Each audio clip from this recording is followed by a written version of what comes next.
I forgot I muted when I went pee. Grunty, is this your game? No, I see Immelmann? the team mission, not the team lineup. Yeah, this is yours. Is that the Grand Battle and the Immelmann? Oh, Grand Battle that was a Immelmann. nice game.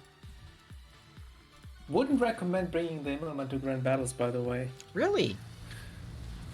Why not? Yeah, the problem is the one of the super battleships has too much armor for the bombs to penetrate. It's really bad. Oh, okay. That's weird because I would have thought that the Immelmann would be great because you just start fires and floods and I mean you're Yeah, big. I thought so too, but there's one ship that has like the whole belt is like over 17 millimeters and you can't deal damage with the bombs to it. Hmm. I'm not sure if it was the Hanover or the Satsuma.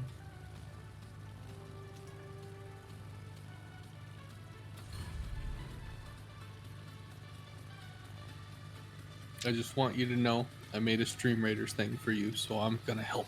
Aw, well thank you. Yay! Hype in chat for some assistance from Ahskance. There we go. Ahskance could comment on this game and can give me his feedback. That would be nice. Look at you spotting the enemy.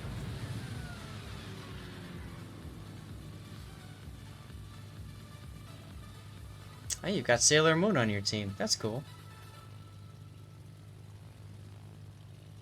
In the name of the moon, she will punish you.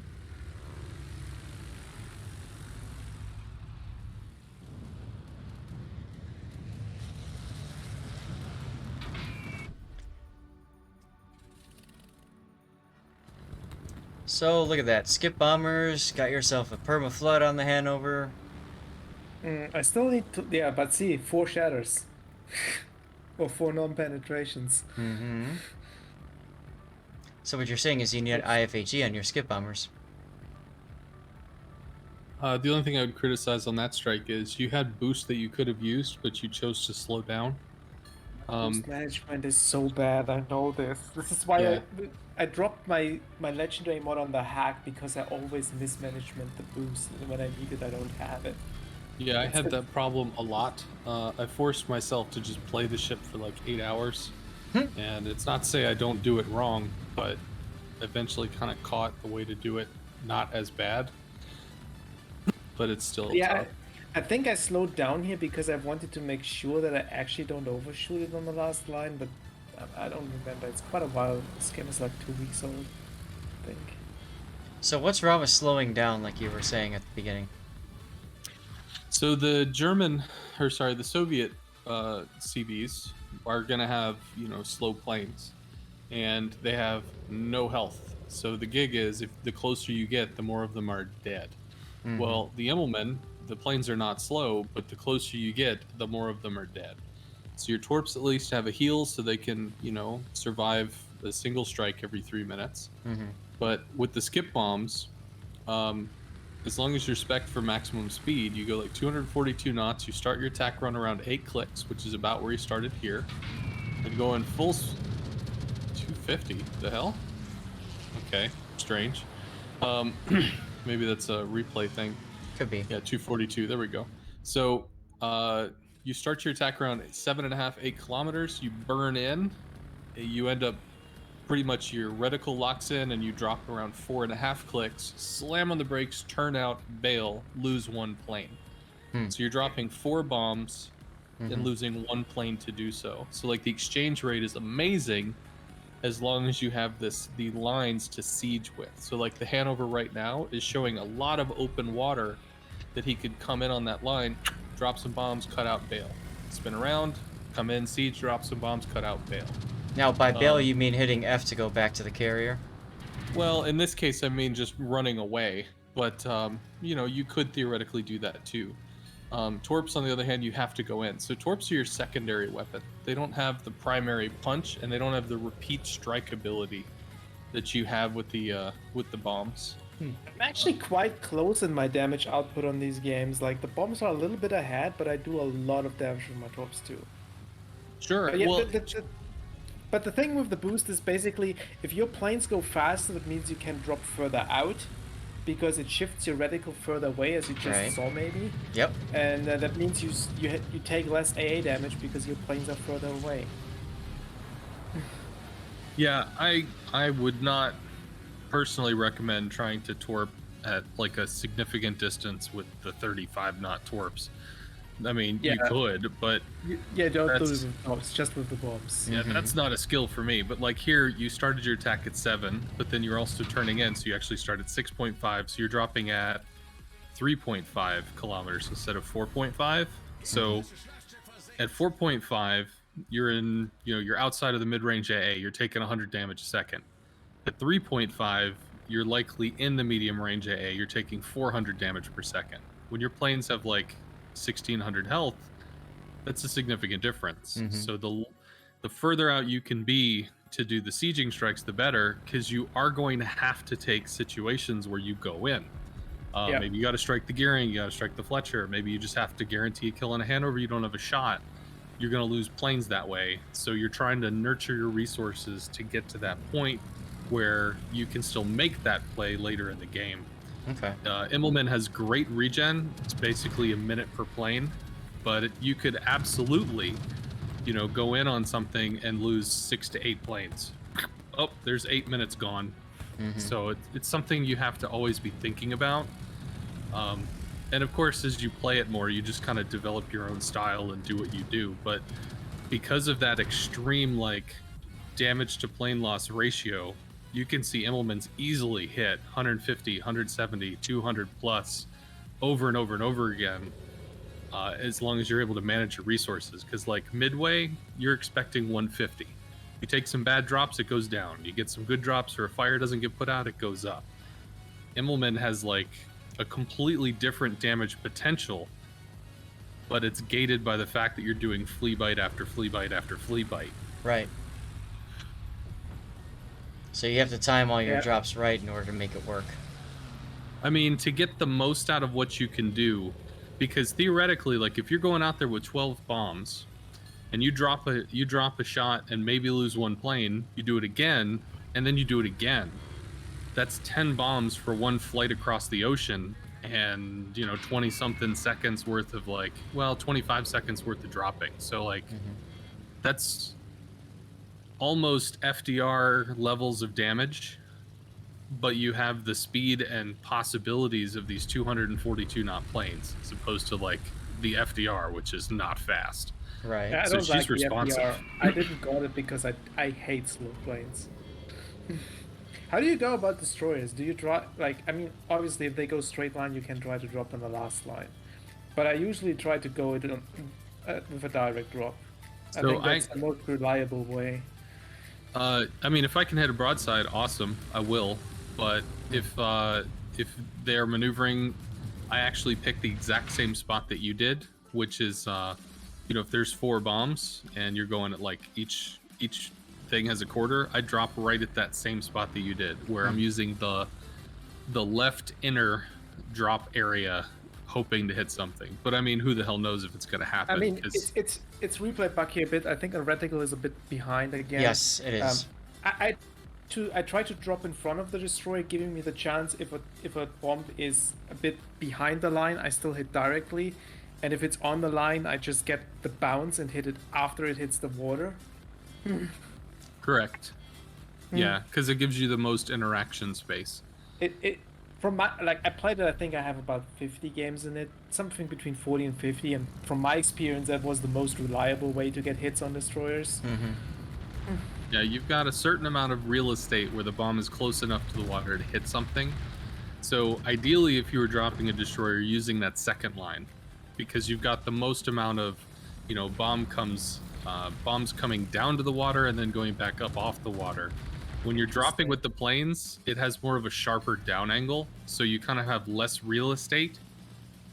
Whereas the second is just going to give you more chance to pass through the ship. So if you had your choice on, like, a broadside destroyer, you could absolutely try to nail that second line.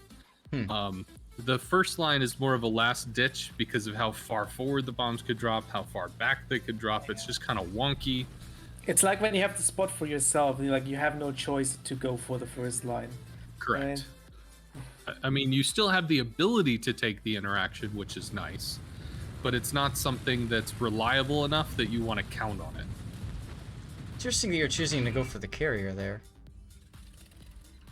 The Immelmann is actually quite effective at striking enemy CVs.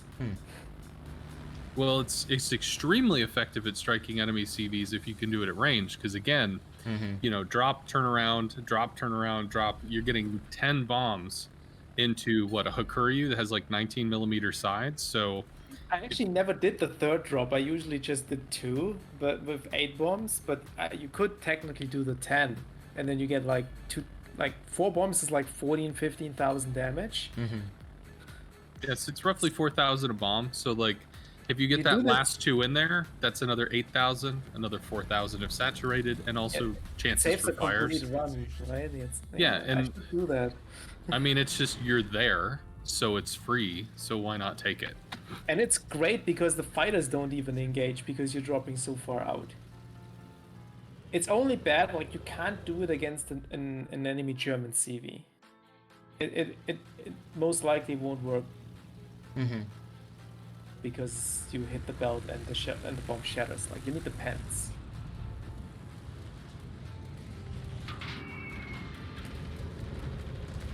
But yeah, going in on the CV was fine. The only thing that was wrong there is you came in with 12 planes, so you lost planes for free to the defensive fighter. Yeah, I saw it too late. I had no chance to get out. Like it was like make this drop now and lose some planes or. The one Yeah. thing that's a little weird with the skip bombs is you have the 8-second reload, like you would with dive bombers on other classes. So pre-dropping can surprise you because you're like, well, I'll just pre-drop here, and then you're like locked into this 10-second waiting period before you can go in. It's Right. So you start overflying, or you're eating flak because you weren't expecting it. It can be obnoxious. My biggest issue is something like this when you attack into more ships and then you're on your skip bombers and then you basically lose your target because you just can't see it anymore with all the flak clouds going on. Yep, that can happen. And I mean, technically, that's part of their defense. If they're in a situation where they're providing enough flak that it's actually blocking vision, then you can almost consider that as part of their defense against your aim. Yeah, tell that to a surface player that the flak is a defense because you don't see anything. Well, and obviously it can do damage, but I mean, it's an added benefit. I get what you're saying. I totally do, but like, it's something a lot of players won't see like this. I can't believe you're getting these torpedo hits on this gearing, by the way. And I couldn't Yeah, I don't- believe it either. He was pretty bad. Yeah, I think he's just confused as to where to go. This is super close, so dropping this first line is okay. I think you get 2. Yeah. Jeez. But you can see how much of a spread there was. Like one bomb was projected far forward, but it did happen to hit the deck. The other one hit the water and skipped up. Yeah. If you were using the second line, the It's second much line less is much RNG. well, it's much flatter. So like the second line, if you had the room and you had the aim, yada yada, like you could absolutely get 3 to 4 into a gearing is what it was. Yeah. Hey, Coughlin. Back from lurking. So Luyan's So, proc again- here is very Yeah, handy this too, is the right? perfect example. I lost the vision here of the ship because of the flak. I don't know. I think I dropped. I got the result here, but I thought this drop was bad because I actually didn't see where my line was anymore. Oh, okay, got it.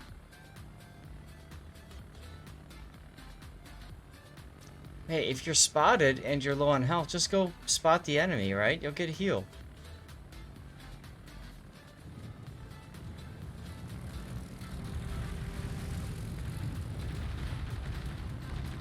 I have no idea what my scores were doing in this game. They were just chilling there in the middle.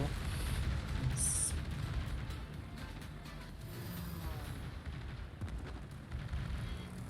I like how the other person said you only won because of lag. I love those. That's such an old, like, I remember when that was so commonplace in the 90s. Mm-hmm. I remember playing shooters with like 325 ping, and I can't even fathom what that's like now.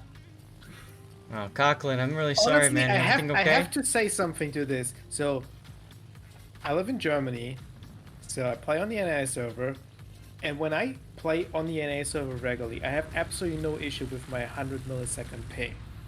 But I do definitely notice the difference when I start playing on EU again and have a 30 millisecond ping. Really? I get thrown off by the difference in ping with my lead times and stuff like that until I adjust to it again. Which do It you is prefer? definitely a thing. Which do you prefer? I don't care, honestly, as long as I'm used to it. I have absolutely no difference once I'm used to it. But if I switch in between, I notice the difference. It takes me like 2 or 3 games to adjust to it again, and then Yeah. I'm fine. Oh, I'm screenshotting that. Hopefully it made it. What did you screenshot? The very last clip. No, I missed it. Damn. The very last clip of your plane taking off. It was really cool. Oh well. Let's put that in the done pile. 13 minutes left on the stream raiders. We lost the last one, so hopefully we can win this one. So make sure you can jump in if you guys can. I'll click over here for a second. You can kind of see where we're at. We've got 34 people in now. I think we'll be okay. So I didn't realize you could put multiple units in this Stream Raider thing.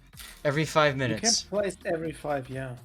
As the streamer, you can only place one, but then everybody else places every 5, so it's kind of like a game within a game, because while they're watching you, they also have to think about that 5-minute timer and, you know, can I come in and all Did you see that. the new one I put in for you today? No, I didn't. Look at the very top of your battle. But thanks for the feedback, Ahskance. Appreciate it. Mm-hmm.